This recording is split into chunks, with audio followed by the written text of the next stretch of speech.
Hello, everyone. Welcome back to Sunday Night D&D with the boys. What's up, gentlemen? Hey. Howdy. We are playing Curse of Strahd, as you probably know by now. They are finally out of the Amber Temple. Temple? No. Poor Big Will's character Mick was slain last week by Strahd, which, if you haven't watched, was not because he was still with the good guys, or the party, I should say. Nobody liked Mick. Not even the guy he was working for. So he will be introducing a new character this evening at some point. That when I introduce him, he will then join the game and be, up to the party, but hopefully adventuring with the party the rest of the way. We don't like this guy. You're not welcome. Yeah, I don't trust him. I'm gonna kill him no matter what. But when I we don't really like the other guy. Yeah, I did some Nick vibes here. You guys feel it? when we left off last week, they had just leveled up, which they took care of off air during the week. And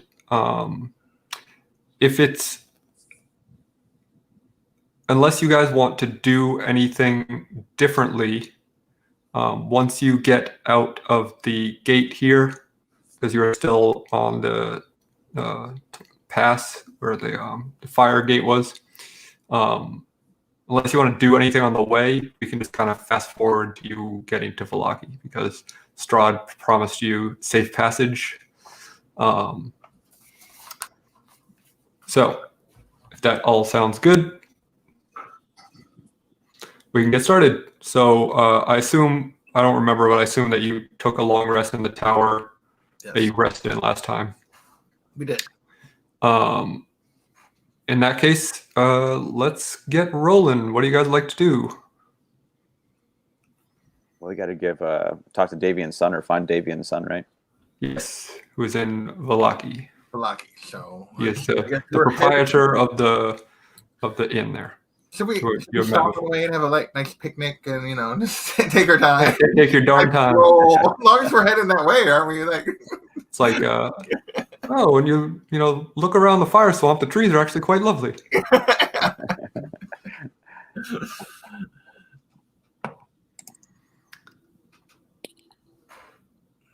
All right, so you exit the tower and turn towards the gate, at which you walked through last time to get here, and the wall of fire is still there from this side. Okay. I forget what the deal was with the wall of fire. I think it burned us going through it the one way, but I don't remember exactly what the deal was. There was weren't there like two gates? Yeah. We had to last time Mick flew through, I think he let us in last time. And then opened the gate and went back out, right? Mm-hmm. So is the fire on the other side of the gate? I can't remember. I think we have to walk up to the gate to where it should come down. I think it does come down. And then I think we coming go from this side, I thought it did drop, but I can't remember. Yeah, I thought when we walked to the edge it dropped. The gate, if I remember correctly, I can look it up in the guide again to make sure, but I'm pretty sure the fire was behind the gate. Yeah, it was on this side of the gate.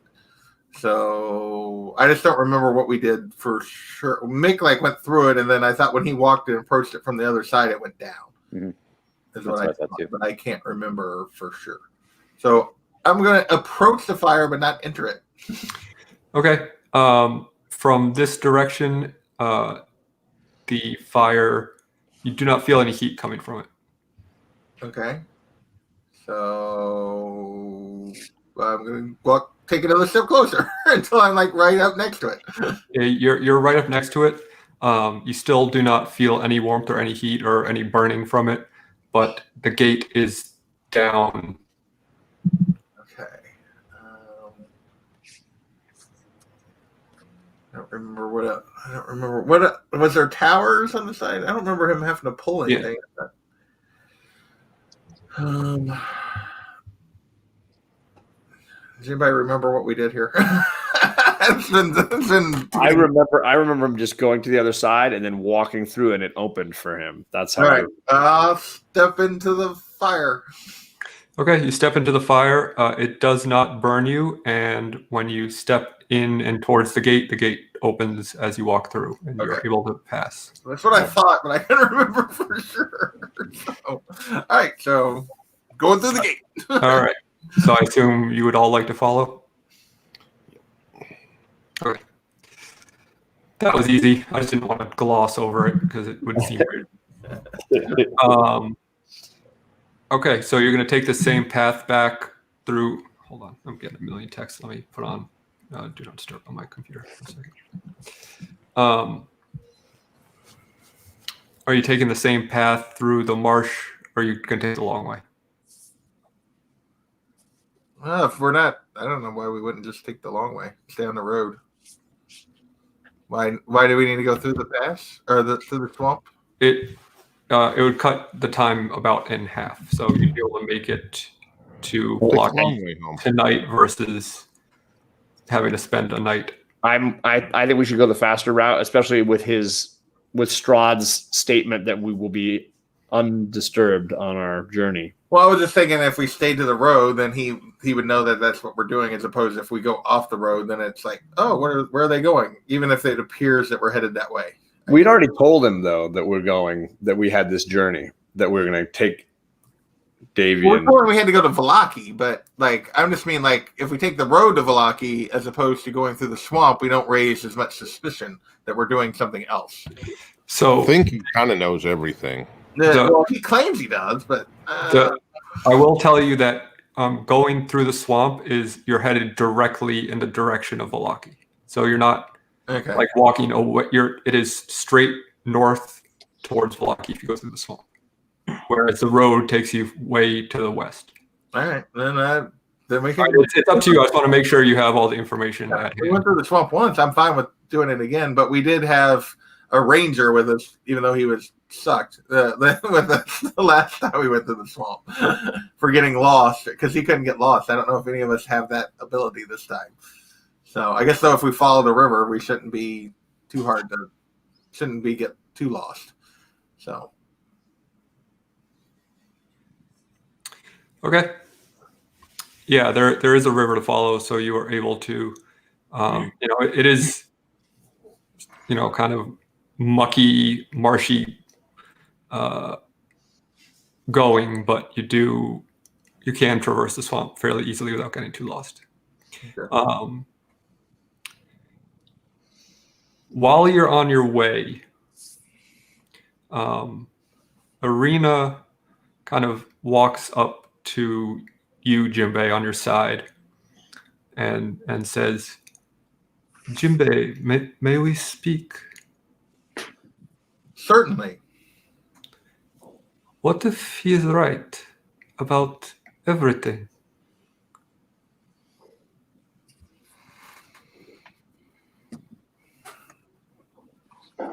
What do you mean everything?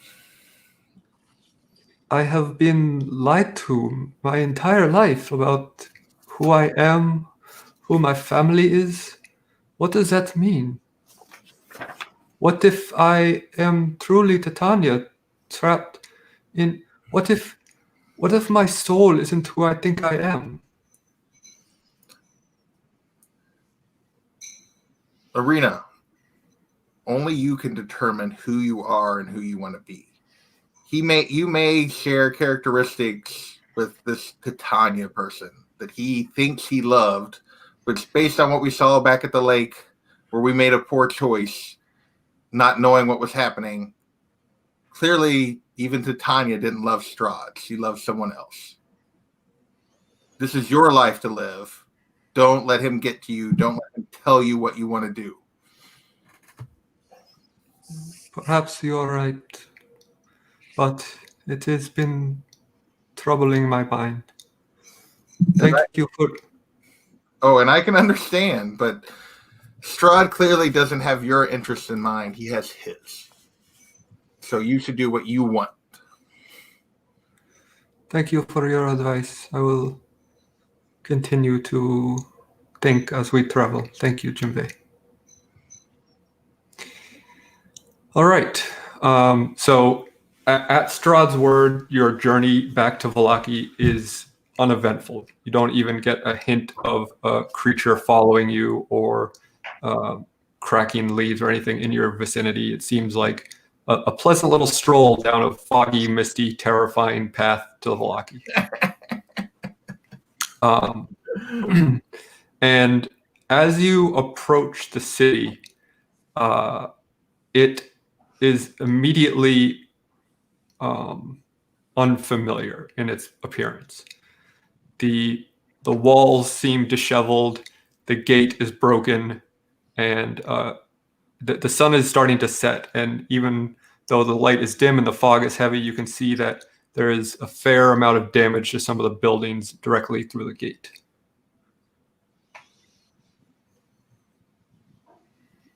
Okay. So as we approach the gate, do we see any guards like we saw before? No, it seems almost totally abandoned from what you can see from this side.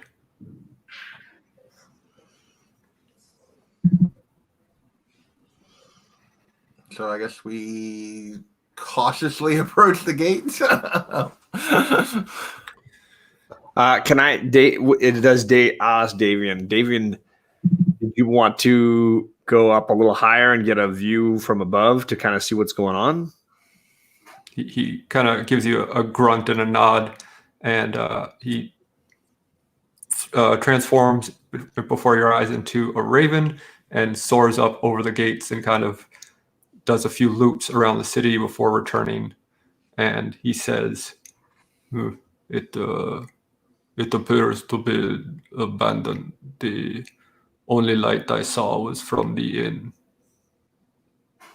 The whole city is abandoned. I saw no one walking the streets. I saw no houses illuminated. Oh, wow. It appears that it may have fallen under siege. From who? Who would have attacked Vallaki?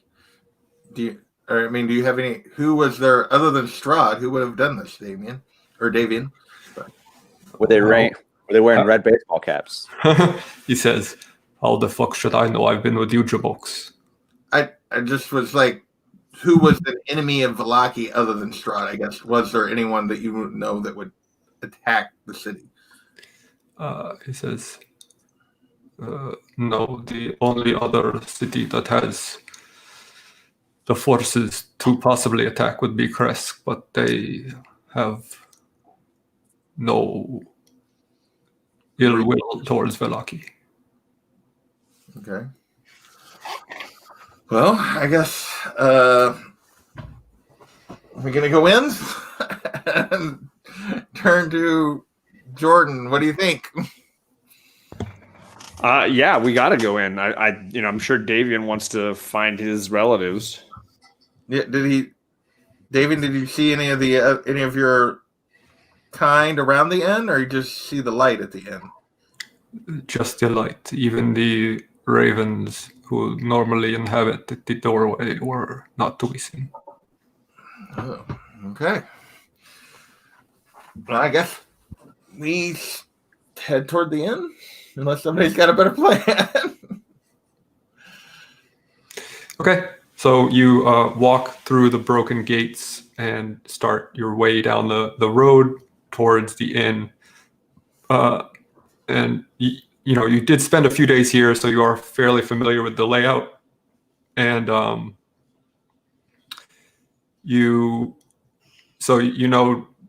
basically the direction to go. Would you like to look around at all, or do you just want to make a beeline for the inn? Well, what are we seeing as we're walking down the streets? I guess it is like it's deathly quiet. Besides the howl of the wind that kind of is moving through the alleyways and stuff. There's definitely damage to some of the buildings and the houses. Some mostly it looks like some fire damage and stuff like that. But you don't see really any evidence. I mean, there's footsteps in the mud and stuff, but that wouldn't be especially unusual. Okay. But there's no real signs of even like random animals walking around or anything like that. Okay, the buildings all just look, all the buildings look damaged or ransacked, or they just look abandoned? Some of them abandoned, some of them damaged. I mean, they're not all like torn to the ground, but there is a fair amount of damage throughout the streets. Okay. Is one of them just an abandoned Blockbuster video? No, this is Hollywood Video Land. Okay. Yeah. All right. I guess if we don't see anything that like prompts us to go investigate, I think you just keep heading toward the inn. Okay. You continue walking, I assume, kind of cautiously towards the inn, or are you just gonna march straight there? I think pretty cautiously. I think we probably spread out a little bit to like,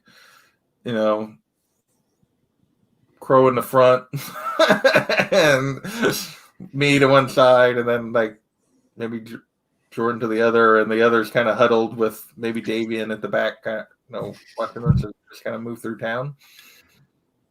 Okay.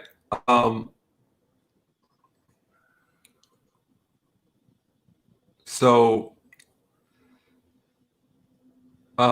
as you continue to walk towards the inn, the sun gets lower and lower in the sky, and once it kind of breaks the horizon where it's not shining on the city, as it kind of the line of sun kind of retreats across buildings, you start to hear wood creaking, like there are footsteps in some of the buildings behind you. Okay, maybe start moving a little faster.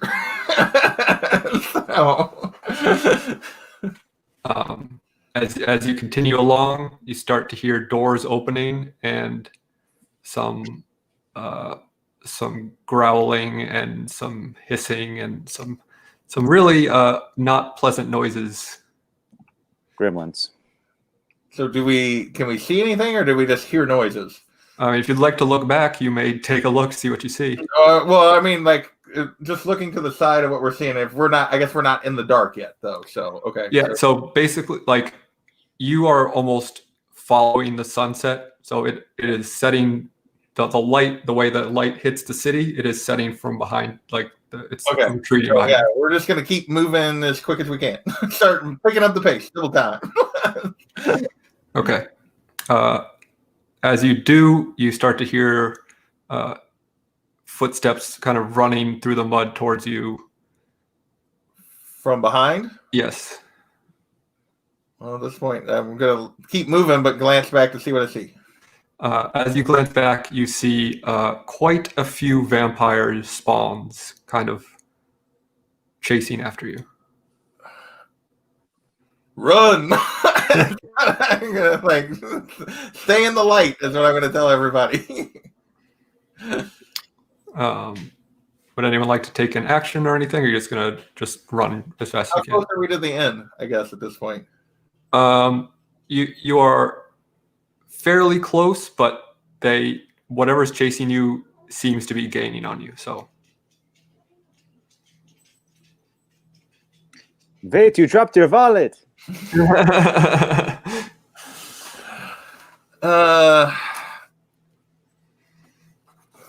see. I think just for the moment, keep running, I guess, unless anybody else has a better idea. I don't want to really stand and fight. Like that's not going to. The one with all the sunlight. That's. Yeah. Well, yeah, and I don't know that I can actually move that once I cast it, so. Well, I thought the sword. Oh, this is true. Okay, I could use a bonus action to light the sword. So okay, sure. Use a bonus action to light the sword, and I assume you hold it aloft or something. Yeah, I hold it up and keep kind of moving. But yeah, you hear kind of like a sharp metallic screech from behind you as the sunlight pierces the darkness that is chasing you, and the footsteps slow and or stop. Nice. Keep holding it up and keep running.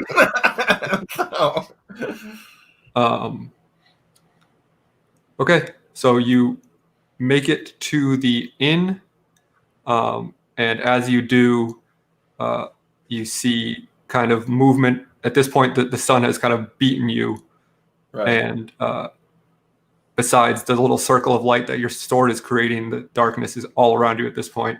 And as you close in on the inn, you can see from every angle shadows moving towards you from all the alleyways and streets. Okay. How far are we from the inn? You're right there. You're right at the door.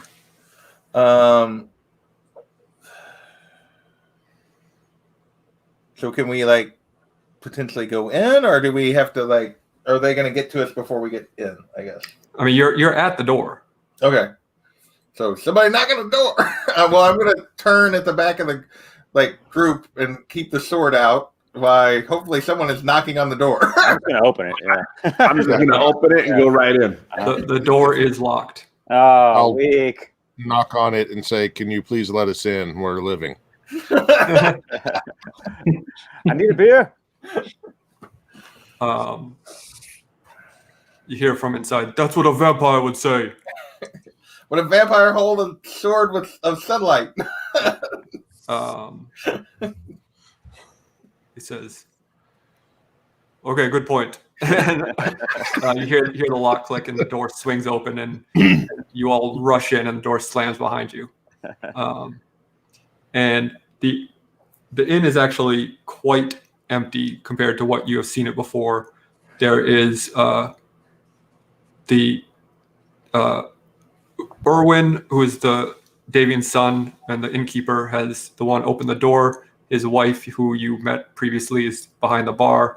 There is a hooded figure sitting at one of the tables, and another disheveled-looking man who has his head down, almost as if he's sleeping in the corner. So they're a stoner rock band. Pretty much. I'm picturing the bar at the end of Shaun of the Dead. Yeah. Pub? So he says, "Well, that was a close one." Who said that? Erwin did. Okay. Yes, too close. What has happened here? He says, the town fell shortly after the festival of the Blazing Sun. With the bones of Saint Andral stolen from the church, there was no longer any protection from Strahd's vampire spawns. They stormed the castle and killed Father Lucian, but the townspeople neglected to take the necessary precautions before burying him. He rose from the grave, no longer a man, but what he feared most, a vampire. And with Isaac Stranzi killed and the town's guard depleted, nothing stood in Father Lucian's way. He killed and killed and killed until nearly the whole town was dead, or turned as he was. The burgomaster's mansion was ransacked and burned to the ground with him and his family inside. The Blue Water Inn is the final safe haven, but I fear it too shall be overrun. Much sooner than I probably care to admit.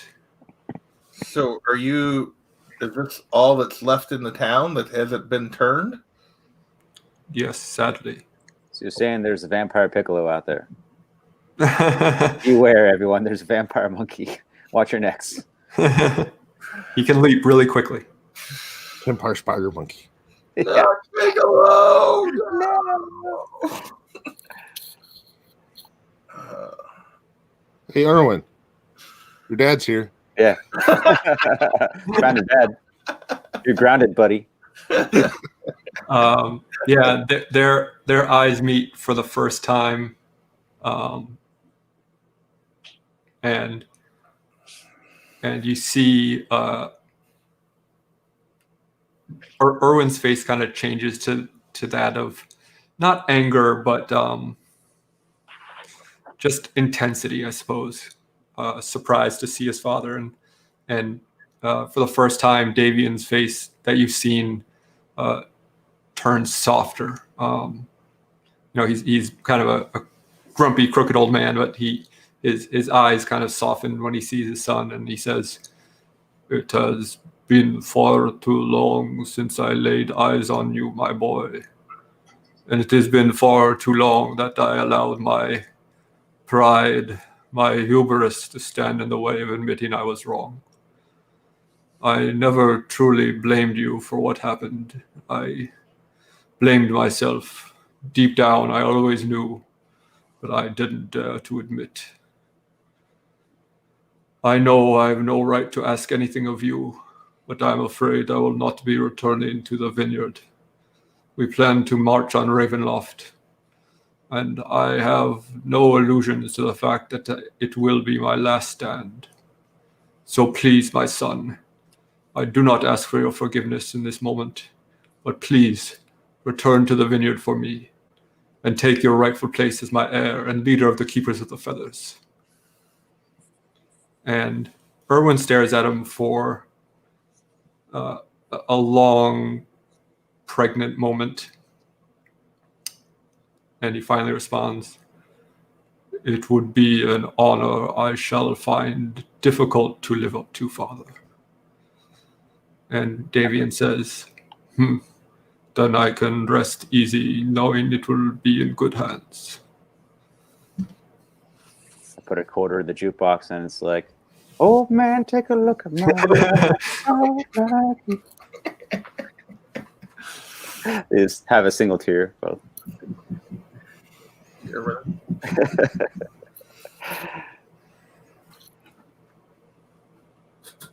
We're normally say something inappropriate. Well, cool. I'm like, I'm glad they're here. I'll lean over to Crow. When can we start drinking? So we got free tab tonight, right, buddy? I mean, looks like they're not watching the bar. I say now. Cool. Our last drinks, because tomorrow we might die. All right. Yeah, he pours you all what seems to be kind of some of the last of his stock of wine that he has in his casks, and raises a glass to all of you. How is it that you've kept the vampires at bay? He says, perhaps luck, perhaps we have fought well stronger than some, perhaps from their fear of what we are. I do not know, but they are becoming more aggressive.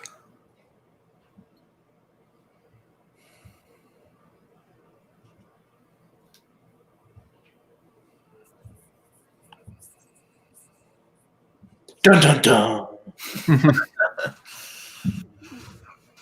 So I guess Go ahead. we're gonna rest up. We need to help them with guard watches and all that kind of thing. Right? Yeah. Big Will's phone agrees. I mean, obviously, our plan was to take on Strahd. Like, I don't know how we could help you before we go. Like, or what's left to do if you're all that's left other than help you get out of the city in the morning. But if you're willing to, you'd have to abandon the rest of the city. It sort of taking these people. I don't think there's any way we can take them all on. It's the numbers you're talking about.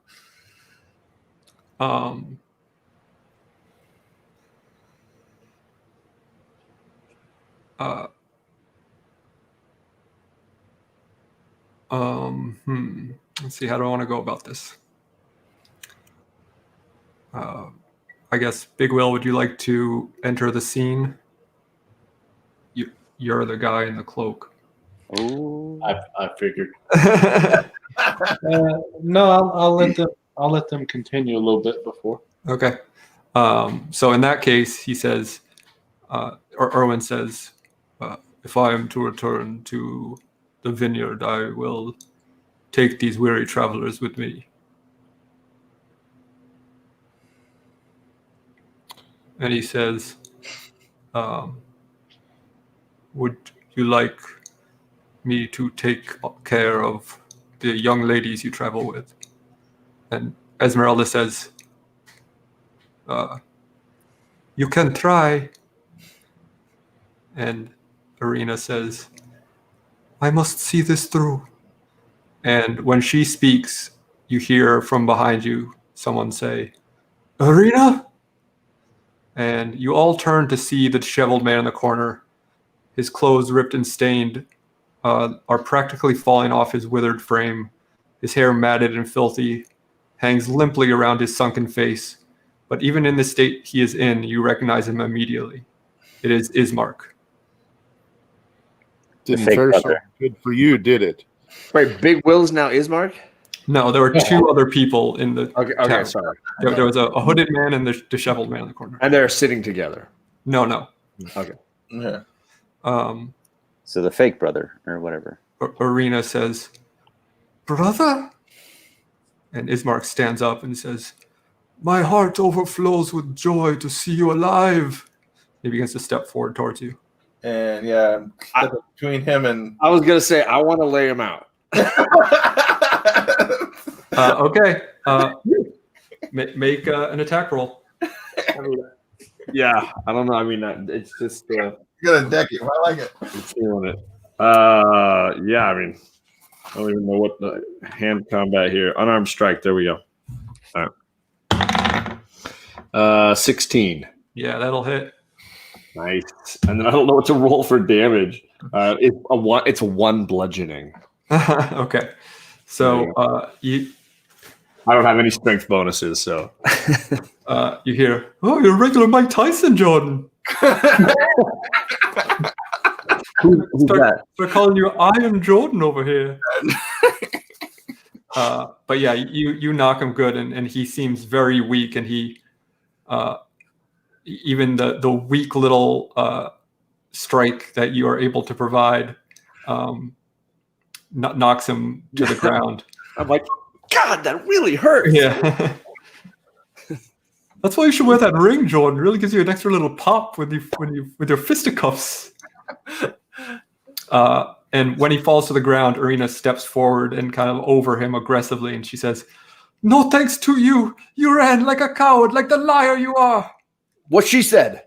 And Ismark says, No, Arena, you must believe me. It was Strahd. I heard his voice in my head. It wouldn't provide me rest. It commanded me to run, and persisted for days. I had no defense against it. I could only obey for days, weeks. I was certain I would perish, but then his voice dispelled suddenly. I regained my wits. I do not know if he chose to allow me to live or it was simply chance, but... Why should we believe you in anything you say? He says, I suppose I have not earned your trust the way I should have, but it is what happened. You may choose to believe me or not, but it does not change the truth.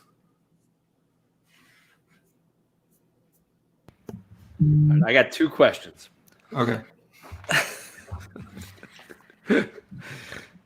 Number one, where did you come out of your stupor? Where did you end up? 1 second.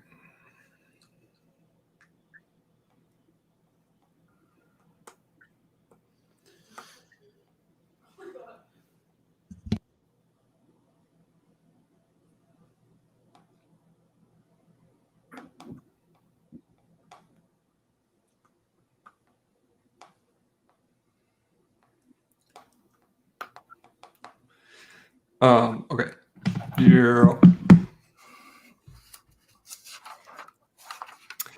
Okay, so he says, I woke up in the mountains to the north of here.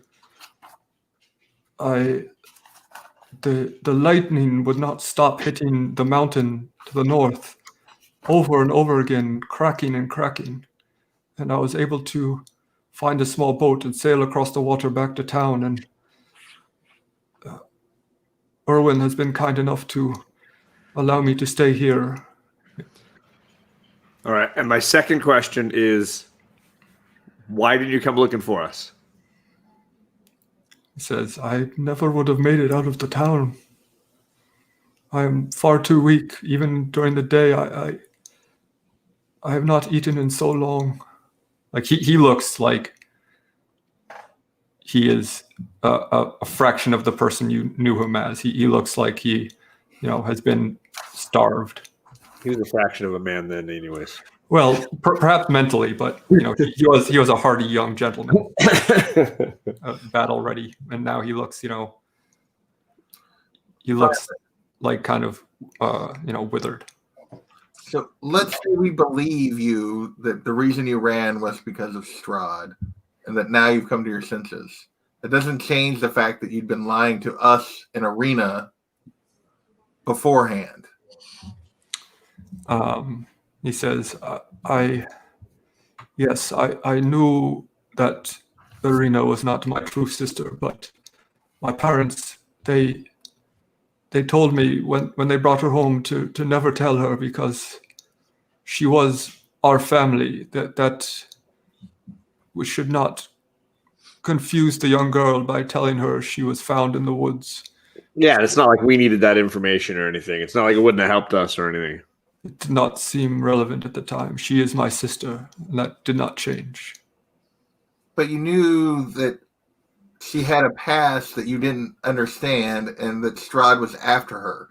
Like, giving us this information might have helped us figure out what was going on sooner. My only concern was her safety. The reasons why did not seem relevant. I have one question. Why should we let you live? Perhaps you shouldn't. Perhaps I have lived my purpose here in this land, in this mortal coil. I feel like Mick should introduce his character by asking, "What's your name?" And he starts answering. He's like, "It doesn't matter what your name is."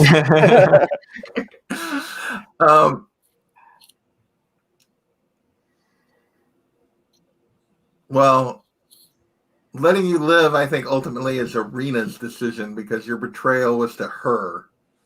Personally, I think we should make you live and spend the rest of your days trying to redeem yourself to your sister, but I will leave that to Arena to decide your fate. Yeah, I mean, if you guys think we can trust him, that's. Well, I didn't say trust him. I didn't say we were going to give him anything. I mean, are we going to bring him with us? Isn't he coming along for the ride? Arena decide, but he would definitely be going with Erwin. He is in no shape to fight, or he would be a hindrance to you. Give this man a turkey leg. well, I guess it's up to the Arena to decide whether or not he gets to go with Erwin or we kill him. Quetzalcoatl, did you have an action you wanted to take? Yes. I mage hand over a huge drink and enjoy the show. I wonder if they're going to kill him. I pull out my big wine jug that fills. Remember? Yeah. To outdo him and drink it. And just sort of stare at him as I drink out of it.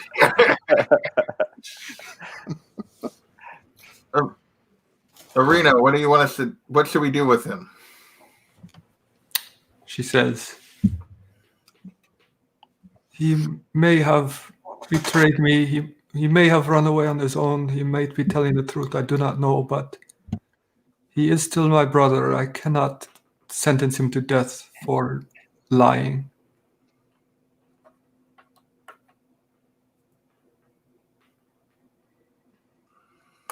And he says, "Thank you, Arena. I do love you." She says, "Let's not push it."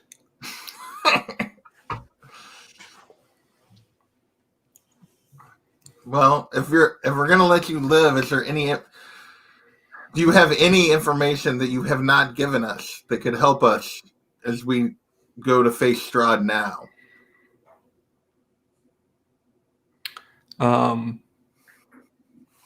Yeah, he says, I do not know if this is... Oh, we lost.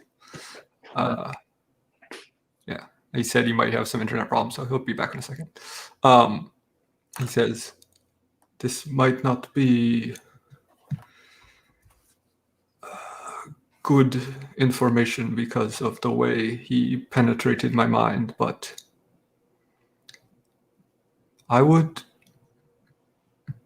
Strahd is more complicated than he might seem. When he was ordering me to run, there was some sort of mental connection, and he is in pain.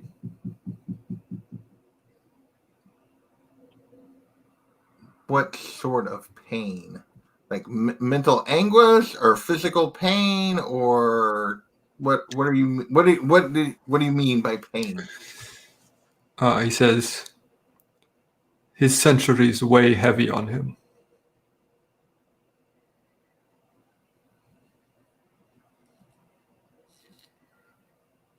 Well, he could just offer himself up and we could take care of that if he's going to defend himself.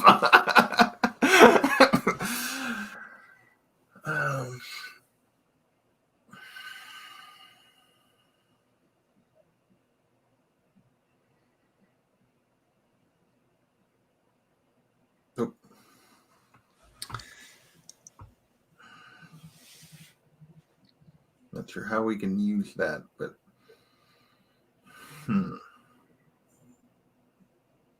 Anybody else have any questions for Bismarck? I can't think of anything. Excuse me, I overheard you're going to Strahd. So we're going to turn and look at the guy in the cloak. What do we see?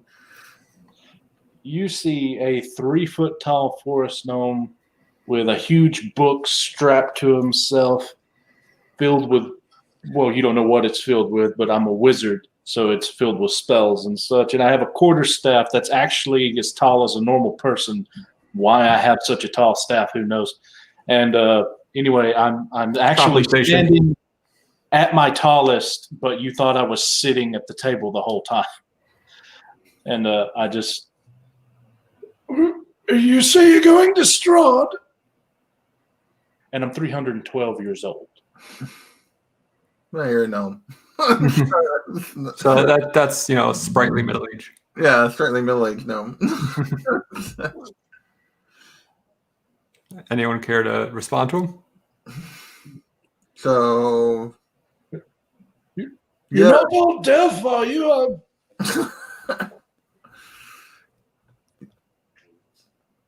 So what if we are?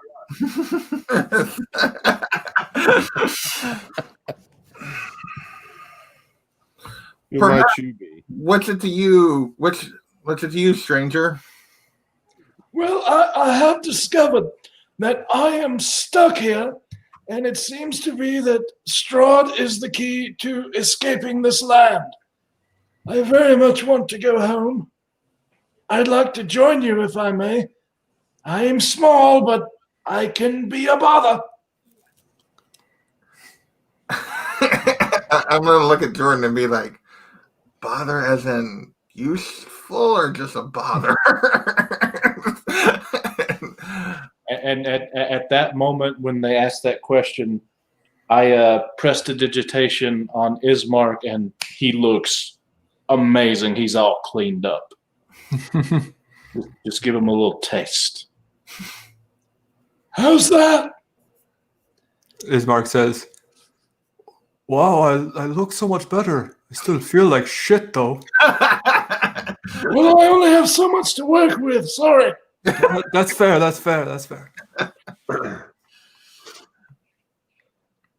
So you're a conjurer of cheap tricks? I can do a bit more than that, Warlock. At least I don't have to have a patron. Jordan, he's got you there. He's got you there, Jordan. Do envy you that completely. Oh, pish posh. We haven't had a lot of luck with friends. Well, I'm not claiming to be your friend. I think we have a common goal. I'm not planning on going home with you. I mean, I just want to get out of here. Make a Perception. no. I want Big Will to make a persuasion roll. Oh, persuasion, joy. 2.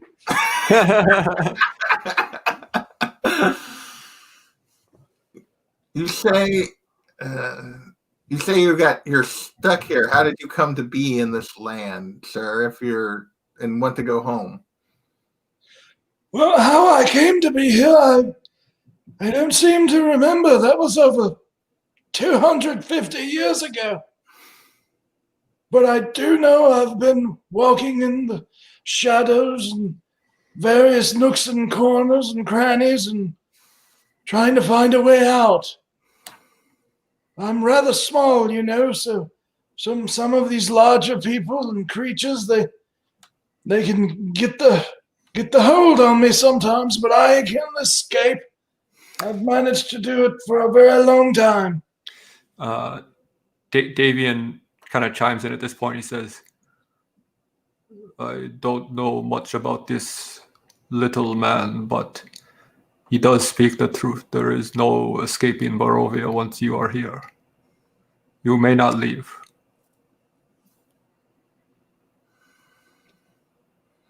So if you've been here for 200 years, why is this the first time you've attempted to go at Strahd? Well, I haven't attempted yet. All my friends have died over the years, and I am alone. But with my help, I think we can all do it together. Try to make we'll have a chance. Make another persuasion roll. I'm using a different D20. 6. You're improving. Yeah. Okay, so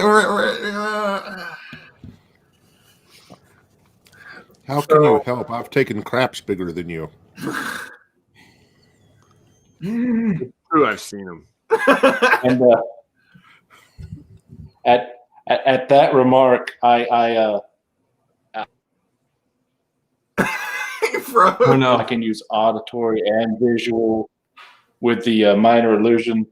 So at that moment, I just give Crow a vision of a nightmare, and he is screaming to go with all he sees. And I would imagine he lets out a scream, and then I'll end it right there and go, I can do what I need to do when I need to do it. Parlor tricks. I'll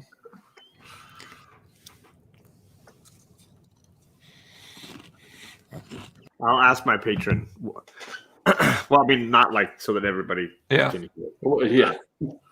What do you make of this guy? Oh, now you want my advice, Jordan.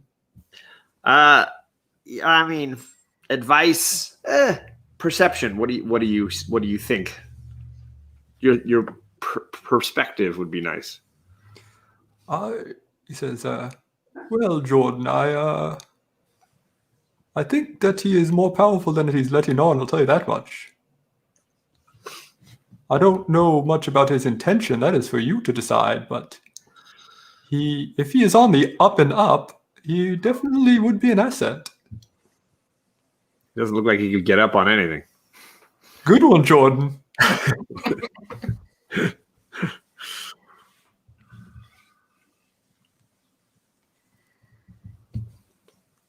Well, it appears that you have some ability. How do we know? Like, we've ran into several people along the way that potentially could help us and other wizards, and they've mostly just been working for Strahd against us. Why should we trust a random stranger in this that we've come across in this inn? Esmeralda kind of chimes in and she says, why did you trust me? Because I'm a random stranger. Is it because I am a hottie with a body? Or at least most of a body. I know I'm missing a leg. So you had said that this is mainly role play, so I think I can handle this. Oh, that's a good question. And then I walk up to him, and we dimension door. I cast dimension door, which means we go completely out of the city, like a few 100 feet from it, and then I dimension door us back. That's another casting of the spell, and say, because I could have taken Arena to Strahd any moment had I been told to do so. But Who did you do I this am with? not Strahd's minion. He took Jimbei, I think, but he also could have escaped any time. So why didn't he if he was able to do that? So I want to take a quick step back from the role play and tell you two things. Number one, I urge you as players to take out your rage at Big Will's previous character, just to make sure you're not factoring that in your decision making here. Oh, yeah. And two, it is true that you cannot leave Barovia. So Right. even if you tried to dimension door away, you couldn't get outside of the limits of the land. That I believe. And no, it's more of not the rage. It's just not necessarily trusting. Sure. No, I mean, I want you to play it out. I just want to make sure that you're. Oh, yeah, it's not. Okay. Again, you've back in. Well, in response to your statement of that you could have taken her to him, it's clear that that's not what he wants, because he's asked us to bring her. If he himself could have done something similar, so that doesn't necessarily prove your intentions just because you had the power to take her, because it's clear he's wanted us all there, including with her. And then Woodward's, as for Esmeralda's question, I was like, we were sent to you by someone we did trust, that gave us information that led us to several things that we believe will help us against Strahd, including you. Whereas this guy was never mentioned. We've kind of had two people betray us already. What the hell you want me to do, man? You want me to pay you off? I mean, come on. You tell me what to do. I can't do this alone. Davian says, for what it's worth, I say he'll probably just follow us anyway. So if he chooses to come, we just don't keep him at our back, because, don't want to get shot in the back with no fireball bullshit. Yeah, we've defeated Strahd multiple times, and I don't want to be shot in the back of the kneecaps. Right. He says, but I fear that we may not be enough on our own, even with this strange little man. So the more help we can get, the better. It is a risk worth taking, is my point. We can use argue with the fact that we can use all the help we can get. We can use them as a battering ram at a doorstop. Climbing a back. A 3-foot, 60-pound battering ram, yeah. Or just the door open. So I'm gonna give us a moment and ask him to and take the group over to the other side of the room away from him. He probably can still hear us, but we're gonna ask the group I'm gonna move to the other side. What do you guys think? I want to hear what Davian's son knows about this guy, because clearly he's been here for a little while. Maybe he's seen him in action. Yeah, that's a good question. There's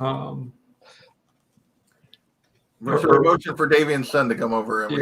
Erwin says, well, he likes to drink, I can tell you that much. Has he been useful in protecting the inn from the vampires? Or has he just been drinking? Since he arrived, the vampires have not tried to siege the building. How long has he been here? I don't know how long you've been there. Pat, good Lord, stop. How long have I been there in the inn, or in in the inn? Yeah, in the inn. I will guess about the same time that all the crap was going down. I wanted to head to a safe place. I head to the inn. They have beer.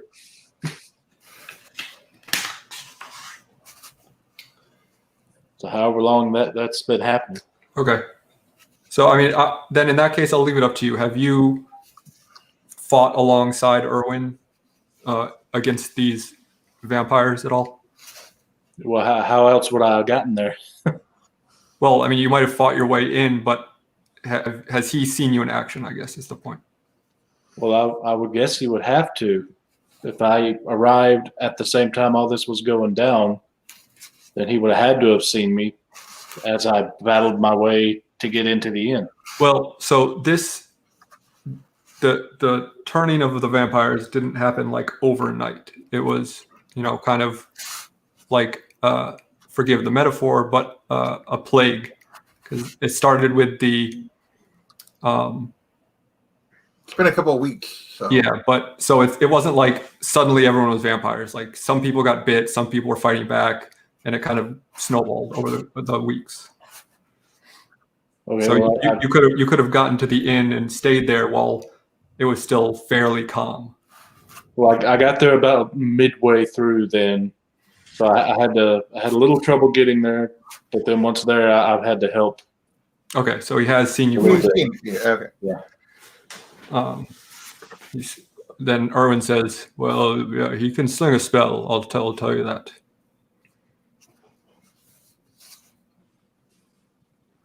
What do you think, guys? I think we just do as Davian suggested. That we Definitely keep an eye on him. So we all take a vote. I'll take Davian's son's word for what he saw. Yeah. That definitely would vouch a lot for me. Yeah. Me too. Me too. Okay. So I mean, unless the NPCs have an objection. No, Didn't expect it. no, they're all on board. right. So we kind of break up our little conclave and go back over to. What did you say your name was, sir? Well, my name is Quetzalcoatl, but you can call me Cootsie. I'm not going to do that. That's a good call, Jordan. Should I'm going to go with Should we take our break here? Q. Q? Yeah. Ooh, yikes. I'm good Q. with Q. Q work. I'm chugging down glasses as they're. At this speed, you're probably not going to remember this conversation anyways. We will allow you to accompany us in our mission to get Strahd, but doesn't mean we necessarily trust you. Works for me.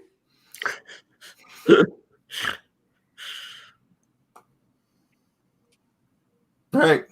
I'm getting another beer. Or whatever's left.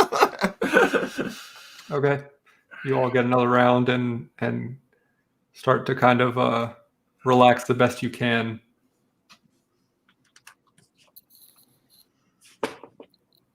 Are you going to? What is your plan for the evening? Well, I guess that's a question for David and Son. Like, so what are they? So, what can we expect this evening? Or have they been attacking, actually trying to break in, or where? What can we expect for the rest of the evening, given our current situation? Sorry, I was reading something. What was your question? I was asking David and Erwin, like, just what's, like, obviously we're safe at the moment, but what's been the pattern? Have you been getting attacked most evenings? What's been happening in terms of what can we expect this evening to make it to daylight? Erwin says they have been getting more brazen. They will attack in force at some point this evening. It is only a matter of if the doors hold, if our might is enough to keep them away. Okay. They are mad, but they are also skittish. When they see a few of their own fall, sometimes they will flee.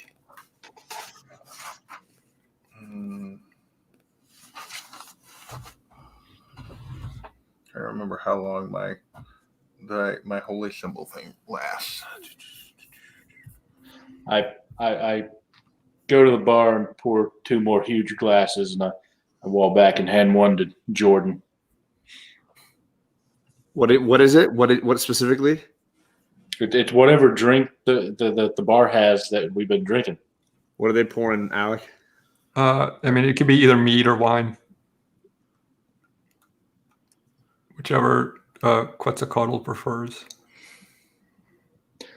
Well, it's whichever he prefers. I don't care. I will say I have been would have clearly been drinking red wine the whole time. Okay, so if you will have observed that, so you can bring him a glass. Yeah, exactly. I'll bring him a glass and sort of look at him like, You're gonna hold it up like this. yeah, I handed it to you. So, I'm curious. Your patron fella, what's his favorite skill of magic?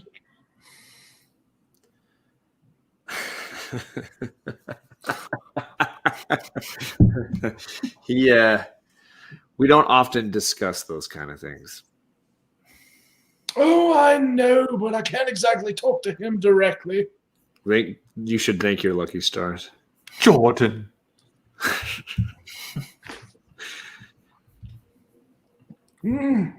Coy. Okay, I'll ask later.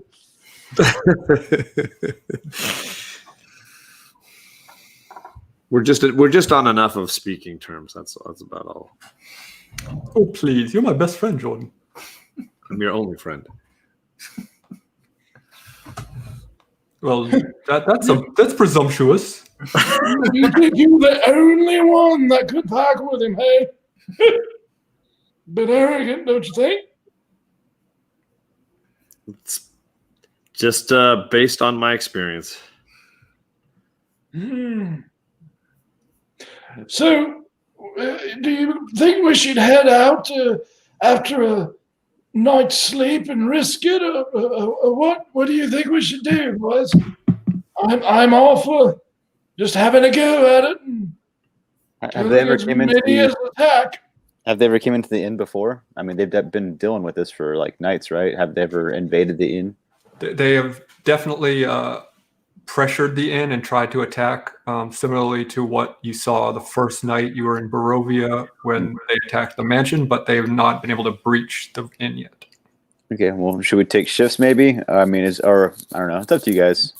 Because like what way I look at it is like we could battle, but then we do waste some spell slots, and then when's our next time to rest again? Yeah.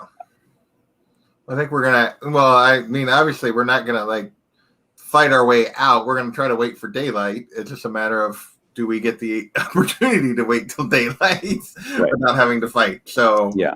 So obviously, we're not all sleeping at the same time. But at this point, technically, we didn't use any spells or anything after our last long rest. So we should all be. If we make it through the night without having to use a bunch of stuff, we should be fine. But. Yeah.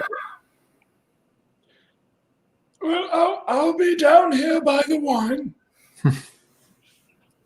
I think we probably all just barricade there in the main room instead of like going up the bedrooms and stuff and spreading out. Okay. So who is taking the first shift? Well, there's how many people? The 5 of you plus Erwin, his wife, Davian, Esmeralda, Ismark, and Marina. So there's 11. 11 people. So probably shifts of 2 or 3, like stay awake, probably. And everybody else try to rest in between. Okay. So do you want to pair up or for watches, or do you want me to just pair you guys up? I think it's pretty much going to be, I mean, it will have to be like groups of 2. I think Djembe should go with Arena. I think he's been keeping a close eye on Arena. I'll go with Q. Yeah, we're not going to trust Ismark Yeah. to take a shift. Crow can go with Ismark. Well, I don't think we don't even need to. we don't even trust Ismark to take a shift. We just We can. I think Davian and his son can do one shift together, and then that leaves Gesh and Esmeralda. Okay. Anyone preference to go first? I'll stay up with you. Jordan. It's He looks fine, yeah. you know. He looks ready to go, so we'll go. Okay. So everyone else tries to kind of rest up in some makeshift beds on the floor And as you two continue to drink and get to know each other a little better. and while we're doing that, I'll just take the opportunity to let you know my cantrips. That way, y'all, you can suggest something if we're in need or whatever. I have minor illusion. Illusion is my school of magic, so I can do auditory and visual at the same time with minor illusion. Mage hand, prestidigitation. I also have shocking grasp and chill touch. Both of those deal damage. Okay.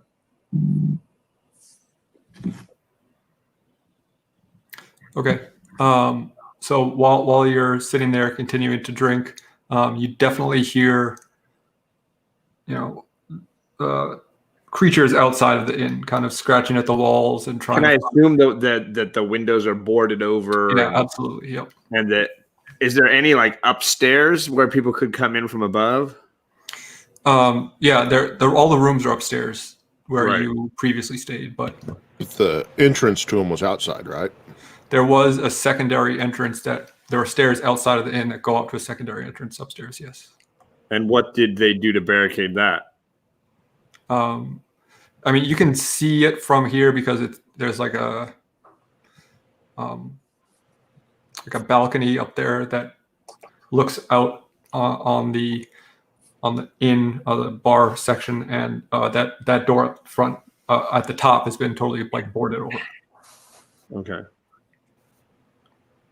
So before he goes to sleep, Erwin does tell you that the front door and the back door are the only current ways in or out of the building. Okay. All right. So it's all only ground floor entry at this point. Yep. So what happens when I nudge Jordan and say, "Watch this," and make a giant boom sound come from outside? Do we hear the scratches stop and they scatter? Or? You definitely hear some like footsteps running away, but fairly shortly afterwards they're back. Like it's kind of spooked them, but not dissuaded them. And you also wake everyone up with that. I was gonna say, they're all really did mad. everybody just wake up? What's up? Yeah. Well, I am drinking wine, Perhaps, tone it down just a little bit so you're at least alert to what's happening. Okay. That means drink more. All right. So we all try to go back to sleep again. Get a little bit of rest. So there's no way to see outside, right? I mean, you could try to like peek through some of the cracks in the boards out a window, but We're keeping the low amount of light on the inside too, I assume, right? yeah. Just to draw less attention. Yeah, but they can probably definitely smell you too. Yeah, I would assume that they know we're there. Yeah, I mean they're not, mindless beasts. They are still, of human intelligence. They're just a little rabid. That doesn't speak very highly for them. Well, no, but Of human intelligence, I mean.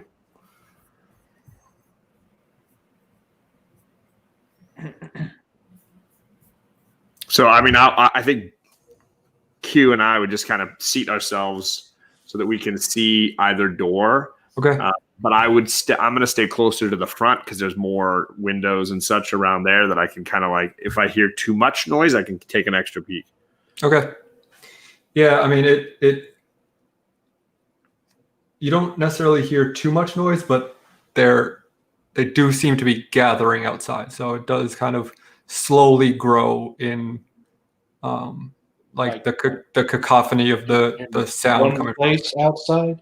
No, it's kind of like Or all just around. the entire building more and It's more. kind of, they seem to be looking for a way in or an easy way to breach the building. Every once in a while, you'll kind of hear something patter across the roof, and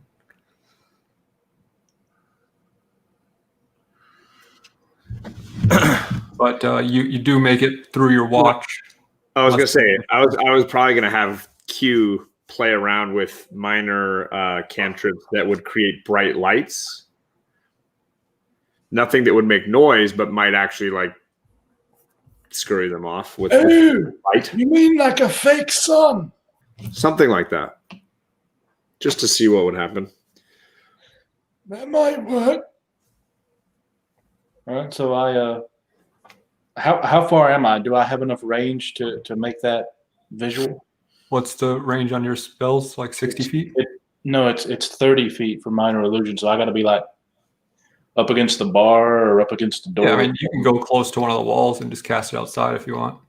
All right. So what I cast then is the visual of a sun starting to rise through the horizon, through the doors and all the buildings, and see if that does anything. Yeah, you hear them screech and kind of run away again, but Again, they come back. just as quickly, you kind of hear them speaking to each other, and they go, "It does not burn us." It was worth a try. So I guess I go back to Jordan, like, okay, so sorry for waking everyone up with the boom, but that and the fake sun let us know we can scatter them, but they're not stupid enough to think any of it's real or harmful. So they either have to not be there, or we will do battle to some extent. Yeah.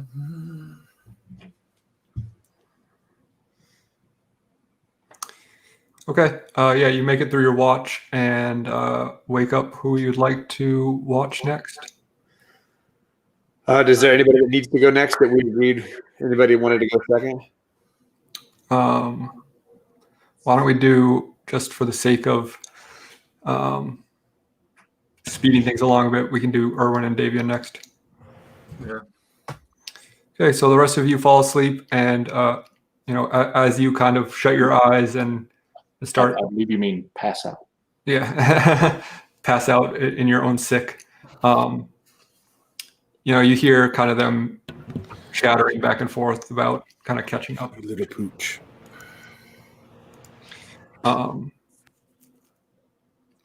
Catching up with each other and kind of just talking about everything that's happening and everything that's happened, but you don't, really eavesdrop too much. So but they are kind of trying to rebond.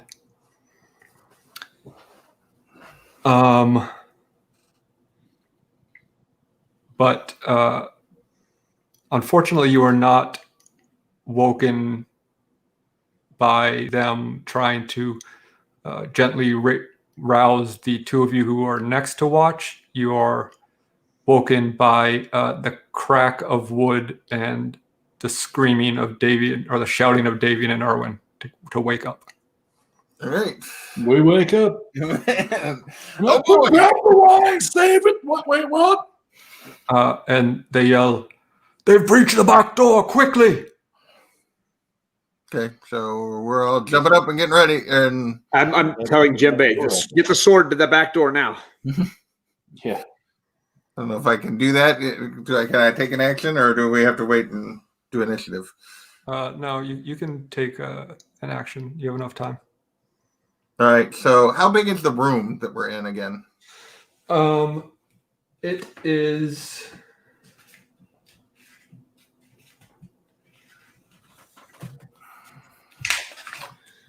The room you're in is about 20 feet wide by 40 feet long. 20 by 40. And where is the back door? The back door is quite a ways back. So you have the bar, and then the cask room, and then there are some like almost like a barn behind that. So there's a few rooms that they need to get through to get to you. Oh, so they're not the back door. There's other rooms back there. Okay. Yeah. So they're not in your face. They are, but you can hear them breaking into the back door. So I'm going to move, I guess, to the door that kind of blocks that goes from there to the back door. So how many rooms are there? Like, so there's a 25-foot hallway. okay. And then a door to like a little stock room, and then the door to the cask room, and then they can kind of climb over the casks or walk around the casks. So it's definitely not a clear path. They are encumbered. Well, I'm just saying. So the hallway goes back. The hallway doesn't go back to the back door. The hallway goes back and has two doors off of it. 1, 2, and then I'm just trying to make sure I understand the layout here. I'm sorry. Sure. So there are doors, and then there's 25 feet of hallway, another door to a small kind of stock room, which is 5 feet wide.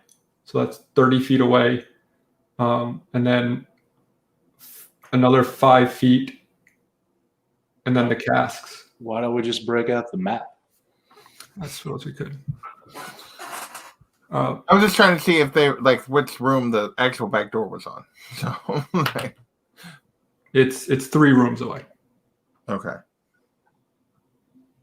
And where are Davian and? I mean, I can just do this. Oops. Didn't need to do that.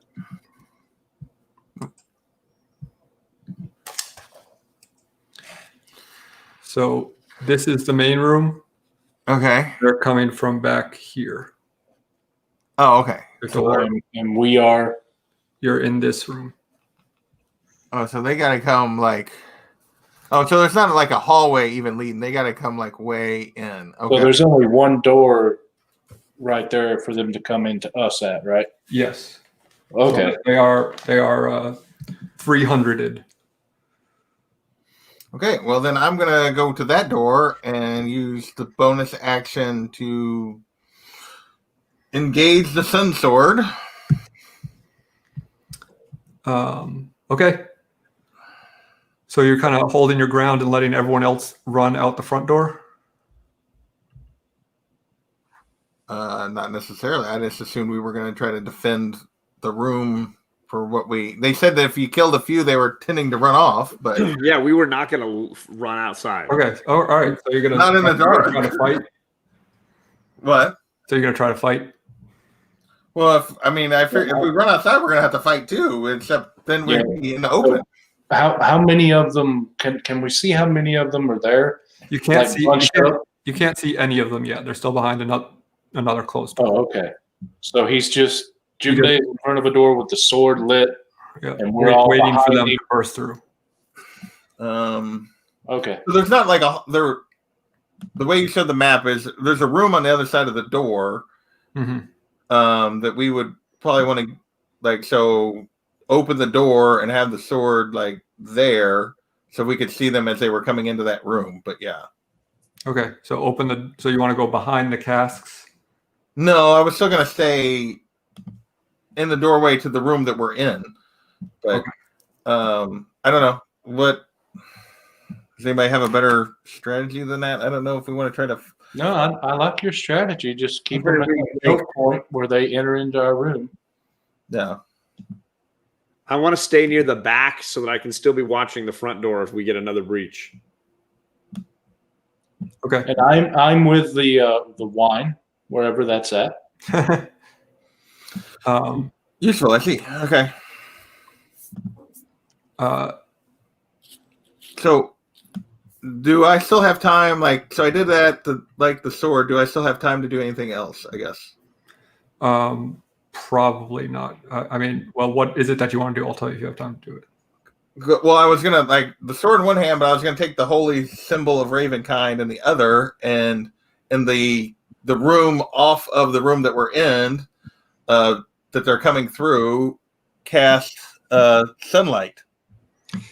It is, I would say, slightly redundant to do that because the sun sword does cast real sunlight. Oh, okay. So I don't But necessarily have to you do can that. certainly you can certainly hold the symbol ready in your other hand. But how much are we talking? It's only a 15-foot radius with a sun sword. What does your amulet thing? 30. So I mean, sure. I mean, if you want to get it ready for that, but I don't think you'd be able to take a bonus action and an action. Okay. I'll hold off on that for now. Because I may do something else instead. Davian and Erwin transform into ravens and fly out the chimney. Maybe they're getting back up again. I guess they were really chickens after all. More like weird chickens. So, and everyone else draws their swords and gets ready. You hear the mob kind of like cracking through and breaking things and trying to force their way through, and just hear them like they're almost like trying to climb over each other, trying to get in, which is just enough time for David and Erwin to come back and transform back into humans and say, they're all headed to the back. If we just need to hold them off for a few minutes and then we can try to escape out the front. There will be a path. But where are we going to go? We run out the front. It's nighttime, and they're all just going to swarm us. They say, there may be hundreds of them. It is our only chance. Okay. Our only chance is to just run and be chased down in the street by vampires? Why don't we bottleneck them here? If you choose to stay and fight, that is your choice. But it is my suggestion that we try to flee. Well, if there's literally hundreds of them, we're probably not going to be able to hold them off for very long. But I feel like we're going to run outside and we're going to get swarmed that way too. But they say, we will fly out and keep watch. You'll hear us call when we feel that it is safe to find a path. Okay. And they fly back out. I have a question. How many people can make things invisible? Probably not enough to make everyone invisible, if that's what you're thinking. I'm still wanting to know the answer. That's fine. There's Esmeralda. Yep. Yeah, I've just got the thaumaturgy spell or a cantrip. It doesn't make things invisible though. Yeah, I don't even think that's one of my options. I think you were the other one who could make invisibility before, right? Couldn't Mick do it? Yeah, I can do it. So yeah, that's not an option for me. That's not enough. No.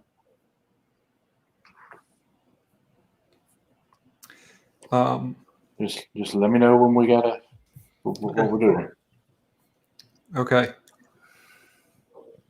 So you're kind of bracing yourself, waiting to hear the signal from Erwin and Davian, and you hear kind of the next door burst through, and at this point it is in moments away from them being upon you, and Ismark kind of runs to the front and grabs Arena's shoulders and says, I know this may not make up for what I have done, but please, you must run, flee this place. I will stand my ground. I will distract them. It is the only chance you have. You must live.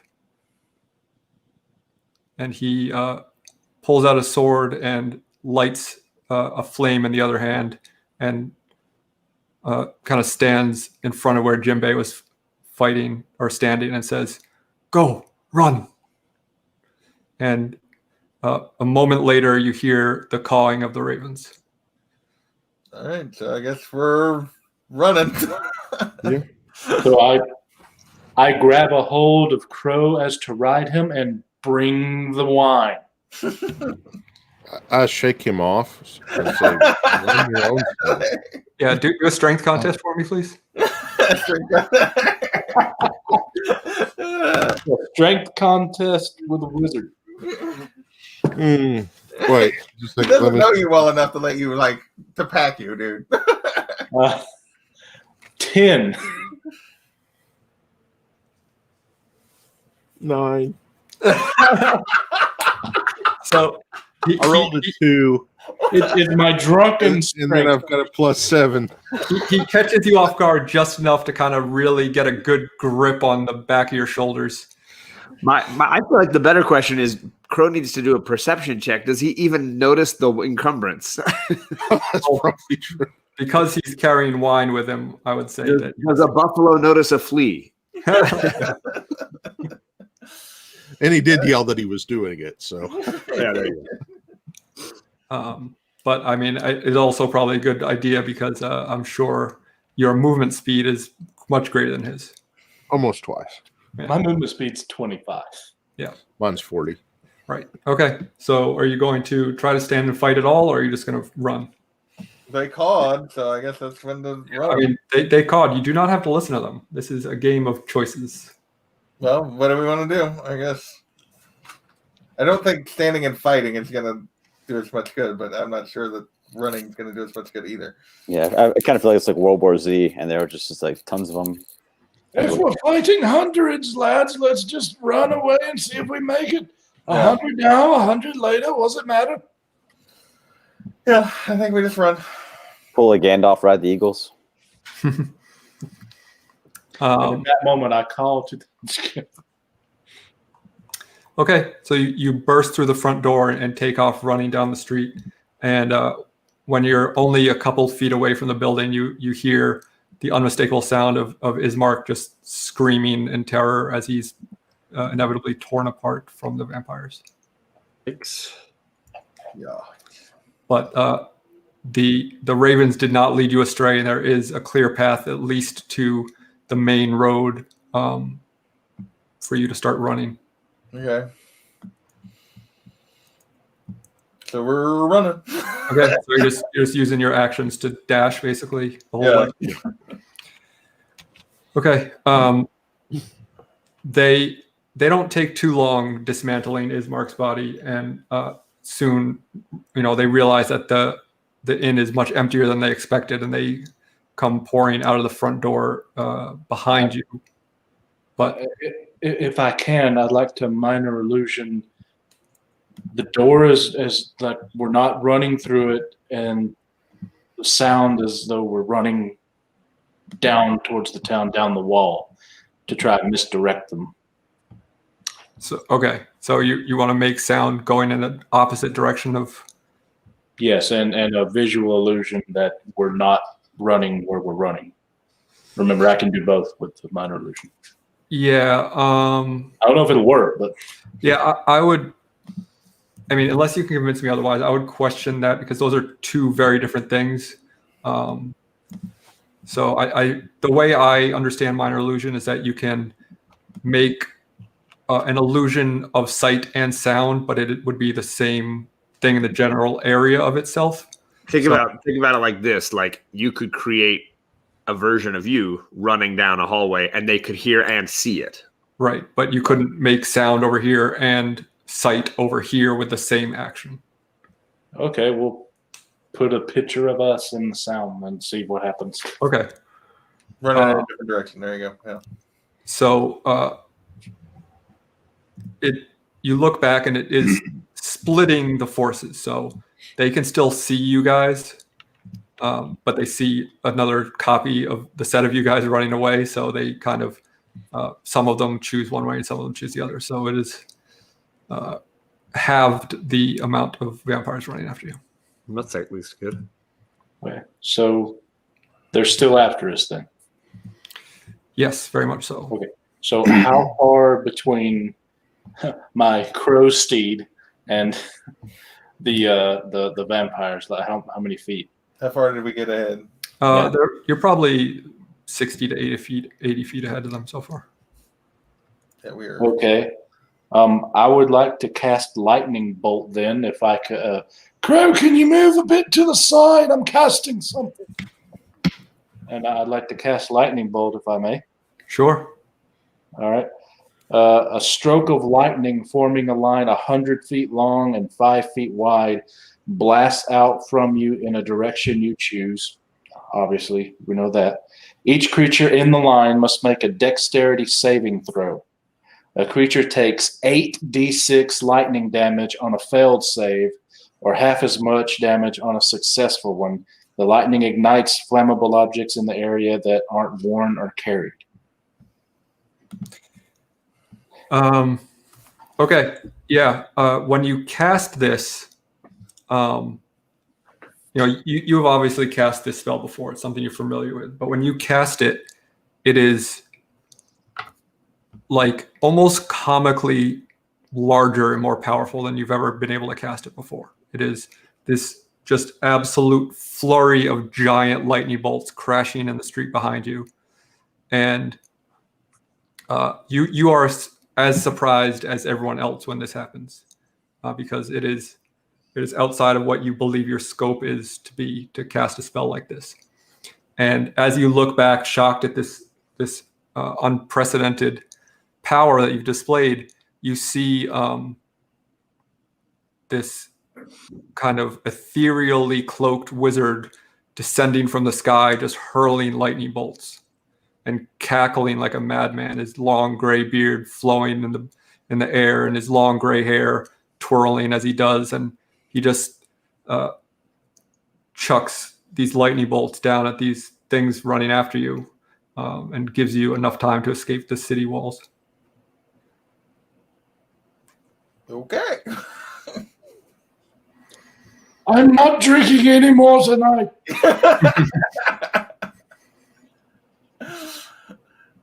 Did anybody else see that? I'm not going to say what I saw, but did anyone else see what I saw? Recruit that guy.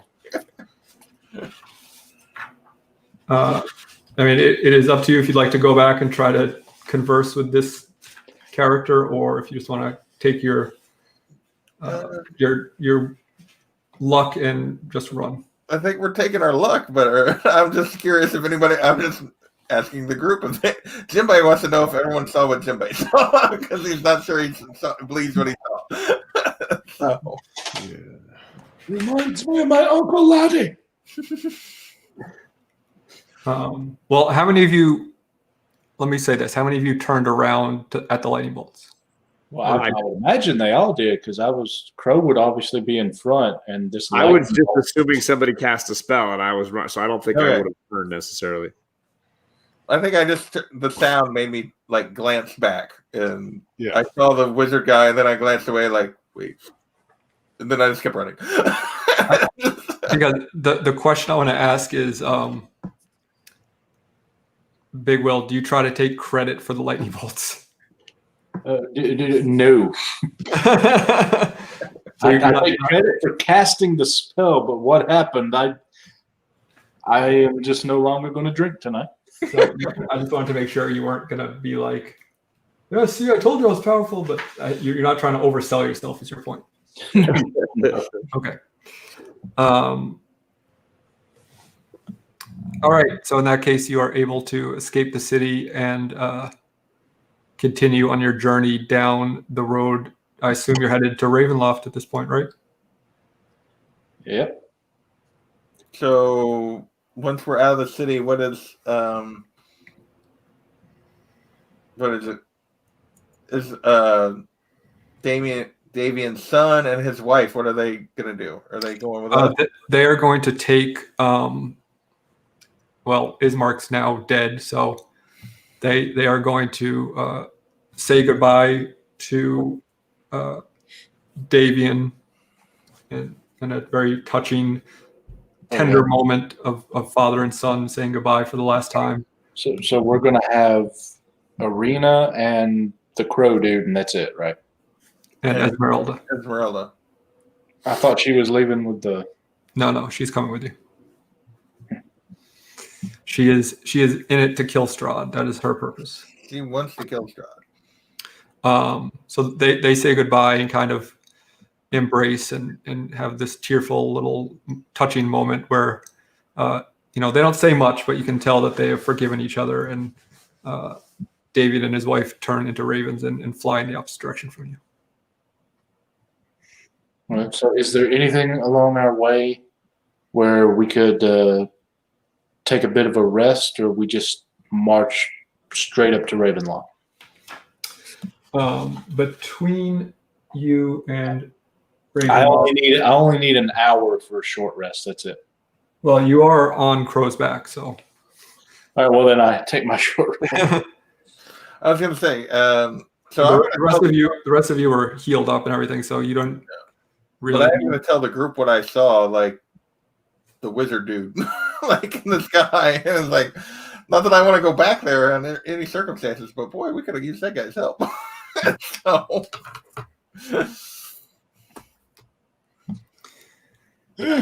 Maybe he's related to me. I don't know.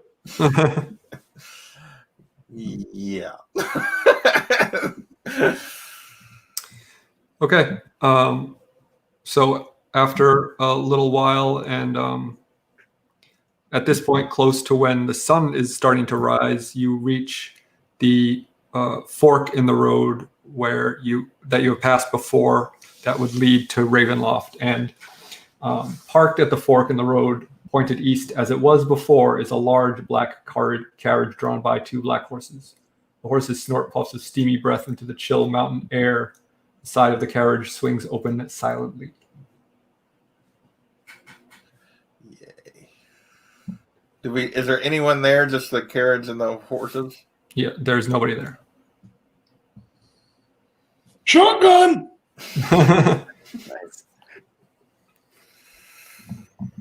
So, I mean, you may choose to get in the carriage, or you may choose to walk. I would lean toward walking and not trusting anything Strahd said. Yeah. But I'm I will go with the group on that. Or I'll ask the group, including Davian and everyone, what do you think? Do we take the ride or do we walk? I mean, last time he did that carriage was just for whatever her name was.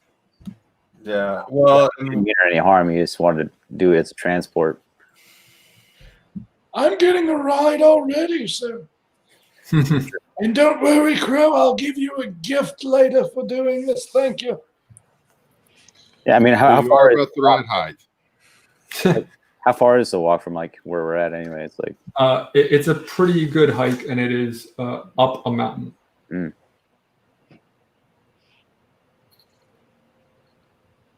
what do you think, Jordan?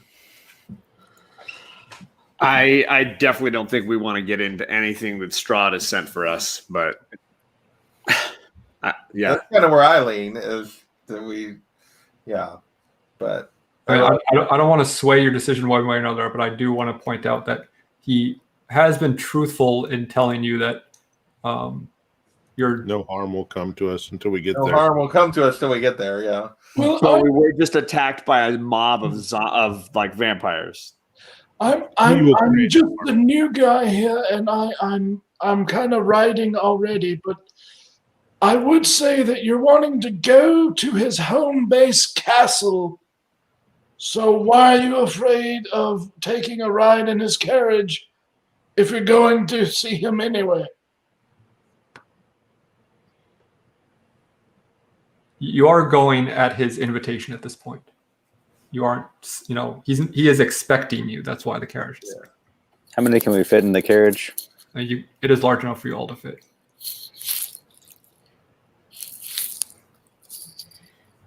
It's entirely up to you, but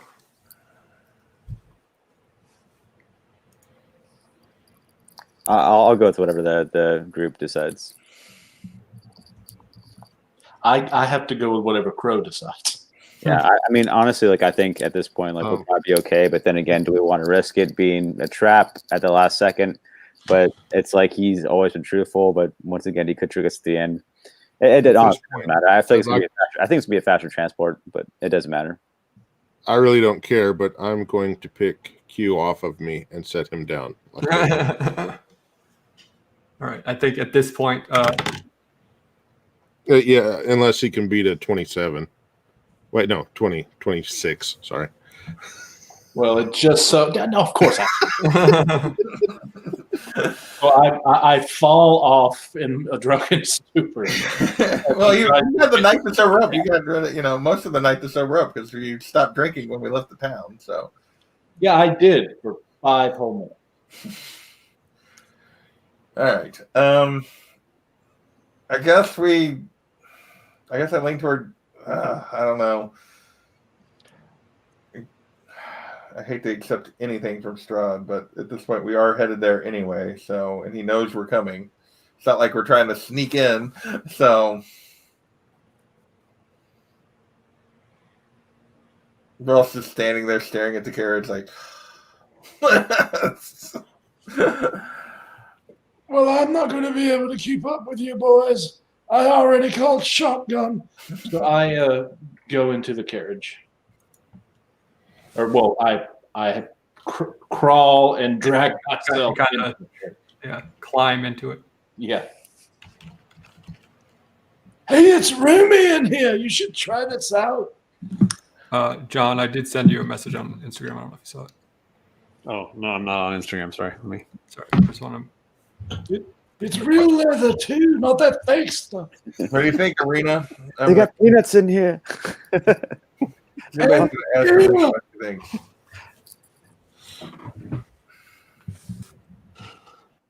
Mostly the stall, because nobody seems to want to make the decision. All right, I'll get in as well. It's fine. All right, I guess we're going with the carriage. Somebody doesn't like it, but Okay, so you all climb in, and the door closes behind you, and it starts moving towards the castle. And after winding through the forest and craggy mountain peaks, the road takes a sudden turn to the east. And the startling, awesome presence of Castle Ravenloft towers before you. The carriage comes to a dead stop before twin turrets of stone, broken from years of exposure. Beyond these guard towers is the precipice of a 50-foot wide, fog-filled chasm that disappears into unknown depths. A lowered drawbridge of old, shorn-up wooden beams stretches across the chasm, between you and the archway of the courtyard. The chains of the drawbridge creak in the wind, their rust-eaten iron straining under the weight. From atop the high walls, stone gargoyles stare at you out of their hollow eye sockets and grin hideously. A rotting wooded portcullis, green with growth, hangs above the entry tunnel. Beyond this location, the main doors of Ravenloft stand open. A rich, warm light spills from within, flooding the courtyard.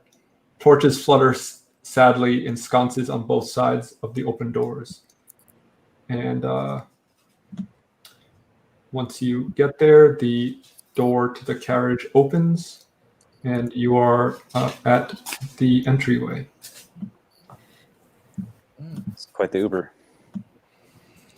I fall out of the carriage.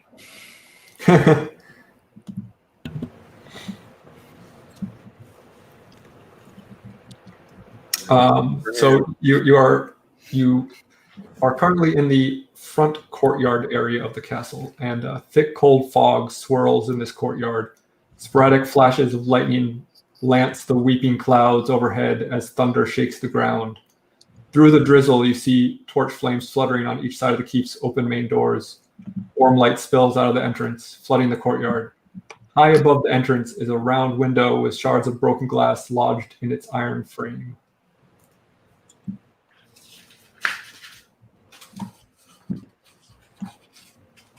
Yeah, I'm not thinking this guy's evil at all.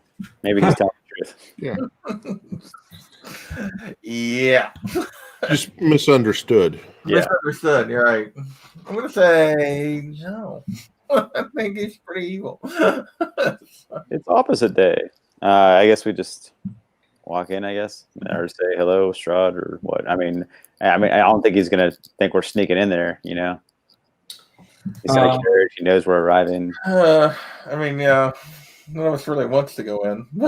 So, but we're here. Yeah, there's nowhere else to go. So, you know.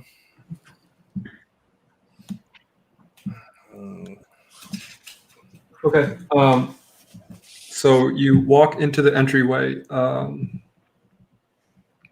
The ornate outer doors of the castle hang open, flanked by fluttering torches and iron sconces. 20 feet inside the castle is a second set of doors. And when you approach them, those doors in front of you suddenly swing open, revealing a grand hall filled with the sound of organ music. Yeah. So was there anything else, any other doors off that entryway, or it just was an entryway to those doors? Correct. Okay. I just wasn't to know if there was anything else in there, or it's just a walkway to the door, the inside door, interior doors. Next week I'll start showing you the map as you go, but overhead in the vaulted entry foyer is the only other thing you notice. In the vaulted entry foyer, 4 statues of dragons glare down, their eyes flickering in the torchlight. 4 statues of dragons. Interesting. They're all holding 9.8 slabs. Let's be wary. But the second set of doors open to another room, and cobwebs stretch between the columns that support the vaulted ceilings of a great dusty hall, dimly lit by sputtering torches and iron sconces. The torches cast odd shadows across the face of 8 stone gargoyles squatting motionlessly on the rim of a domed ceiling. Cracked and faded ceiling frescoes are covered by decay. Double doors of bronze stand closed to the east. To the north, a wide staircase climbs into darkness. A lit hallway to the south contains another set of bronze doors through which you hear sad and majestic organ tones. As you enter, an elf with brown skin and long black hair descends the wide staircase, quiet as a cat. He wears a gray cloak over black studded leather armor and has a polished scimitar hanging from his belt. And you recognize him as the elf that you saw at the Amber Temple praying to the statue. And he says, "My master is expecting you."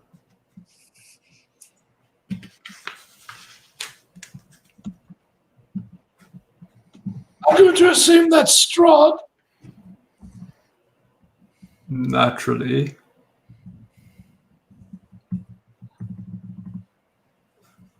Why do they not seem to like you very much? They're all standing quiet with stoned looks on the faces. He says, "I don't know. I have spared their lives before."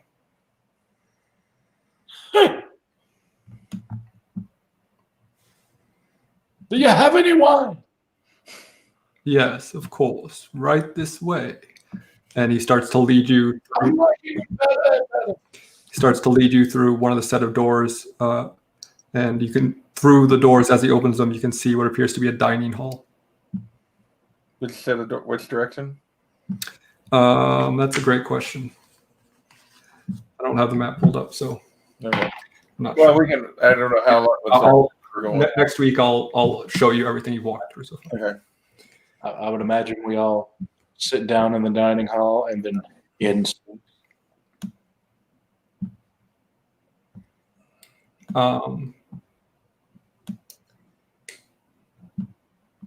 So, do you want to follow him, everyone? I assume, I guess we're gonna follow him, but Yeah, I don't know what else. I don't know that we have any other options. Okay. 3 enormous crystal chandeliers brilliantly illuminate this magnificent chamber. Pillars of stone stand against dull white marble walls supporting the ceiling. In the center of the room, a long, heavy table is covered with a fine white satin cloth. The table is laden with many delectable foods: roasted beast basted in savory sauce, roots and herbs of every taste, and sweet fruits and vegetable. Places are set for each of you with fine, delicate china and silver. At each place is a crystal goblet filled with an amber liquid with a delicate, tantalizing fragrance. At the center of the far west wall, between floor to ceiling mirrors, stands a massive organ. Its pipes blare out a thunderous melody that speaks in its tone of greatness and despair. Seated at the organ, facing away from you, a single caped figure pounds the keys in a raptured ecstasy. The figure suddenly stops, and as a deep silence falls over the dining hall, it slowly turns towards you. And it is Strahd. And he says, "Please, be seated." Is he cosplaying as a Phantom? He has like a mask over one side. Da-da-da.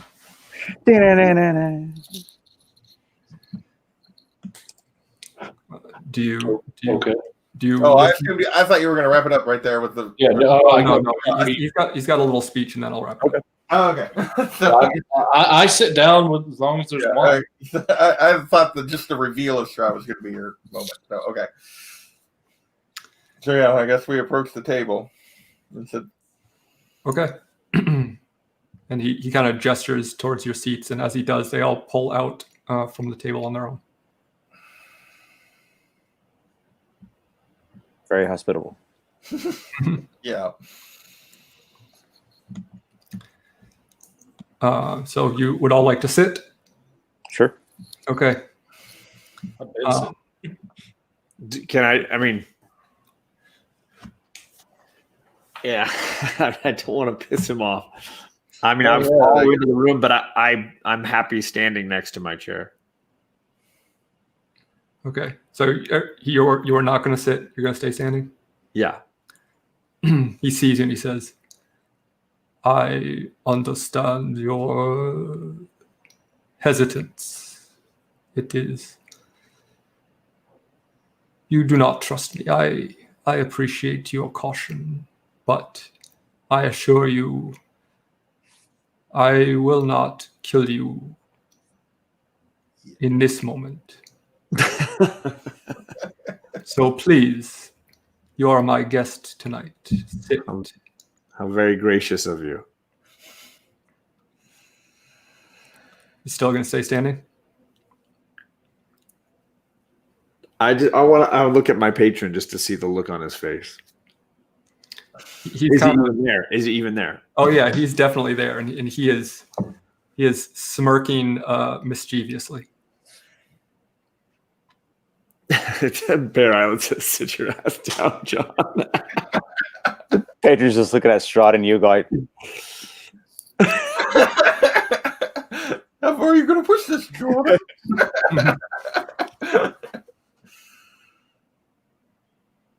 All right, I'll sit. Okay.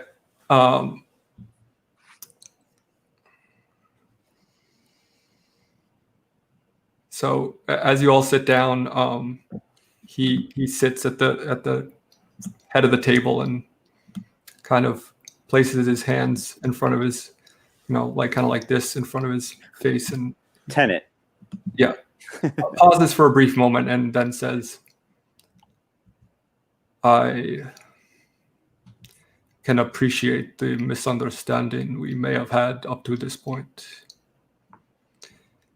I have ruled over this land for centuries, my family for even longer. This is my land. Yet, some need to be reminded of such facts on occasion, I admit. However, I was a fair ruler. I attempted to do my best for the land and its people, but unrest grew, and so did the violence. Some may say I am a tyrant, perhaps even a monster. But I did not start this war. However, I will not rest until it ends. You see, rumors are a terrible thing. Conspiracy, fear. Many would say it was I who murdered them in a fit of jealous rage. But no, I had resigned myself to the fact that Titania had chosen my brother. Not happy, of course, but I accepted it for their sake. But on the night of their wedding, the villagers chose to storm the castle. They captured my brother and Titania and tossed them from the bridge into the chasm below, naturally to their demise. I was then forced to make a pact that I do not regret with the dark powers of the Shadowfell, and return for the promise of immortality, so I could see this land punished for all time for destroying the only pure thing Barovia has ever seen, my Titania. Return her to me, to her rightful place as the queen of this land, and all of that can end. And you may all leave here with your lives. I am a fair ruler, as you have borne witness to my mercy many times now. I have given you many chances to do the right thing, but I regret to say this shall be your last chance. Eat well. And with that, he vanishes. I was going to say, I thought he said that he wasn't the cause of all this decay and stuff, but then he just admitted it, like in the speech. So it's like, what the hell, man? How can we trust what you say if you just like? Yeah, he claimed it. Okay. And when he vanishes, Jordan, your patron, turns to you and says, "I can't believe you called my powers dark." And that's where we'll end things this week. Nice. Brava. Brava. Oh man, we come to the end, boys. This is getting exciting. I don't know if we're gonna make it. This is pretty scary. I feel like we're underpowered, you know. So I don't know. Maybe I should talk to you guys about this off air. But okay. Yeah, that's up to you. Well, why don't I talk to you about it after the fact? And if you think it is applicable, I will bring it up at the beginning of next week. But in the meantime, thanks for joining us. Thanks for playing, everyone. And we'll be back here next week for the final dungeon of the Curse of Strahd. Wow, what a trip it's been. But it is a big boy.